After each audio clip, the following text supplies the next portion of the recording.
মুসলমান না আপনার আমার ভিতরে মুনাফিকের নিদর্শন বিদ্যমান রাখতে চান?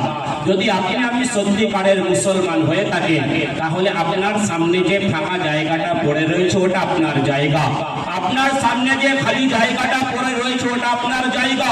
আপনি একটু একটু করে আগিয়ে গিয়ে নিজের খালি জায়গাটাকে আগে পূরণ করুন। জায়গা খালি থাকলে পিছনে থাকুক, এত কোনো অসুবিধা নেই।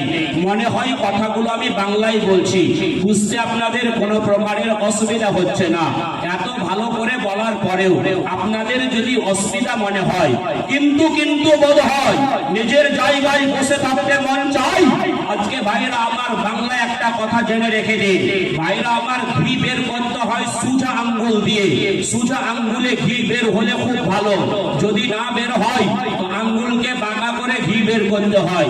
আপনারা যদি আমার সোজা কথায় জমে জমে গুছিয়ে গাছিয়ে বসেন তো আলহামদুলিল্লাহ, যদি না বসেন আপনাদেরকে কোন পদ্ধতিতে বসাতে হবে সে পদ্ধতি আমাদের জানা আছে, তবে এখন কাজে লাগাবো না।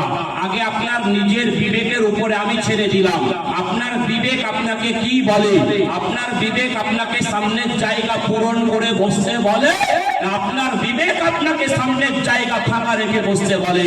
অতএব আপনারা প্রত্যেকে বিবেকবান মানুষ, অতএব বিবেকের যথার্থ মূল্যায়ন করে আপনার সামনে যে খালি জায়গাটা পড়ে রয়েছে ওটা নিচের মনে করে আপনারা প্রত্যেকে একটু আগিয়ে চলে আসুন। ভাই বসার জন্য বারবার বলবো না।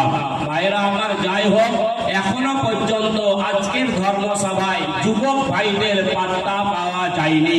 যুবক ভাইয়েরা এখনো পর্যন্ত আসেনি। এর কারণ কি জানেন?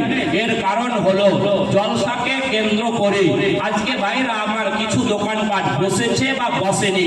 কিছু আজকে ভাইরা আমার বেপরদা মহিলা মাথার কাপড়গুলো ফেলে দিয়ে মুখে পালিশ লাগিয়ে, আজকে মুখে মেকআপ করে ঠোঁটে ঠোঁট পালিশ লাগিয়ে, হাতের নখকে বড় করে রাস্তায় ঘুরছে পায়ের ঝুনঝুনি বাজিয়ে।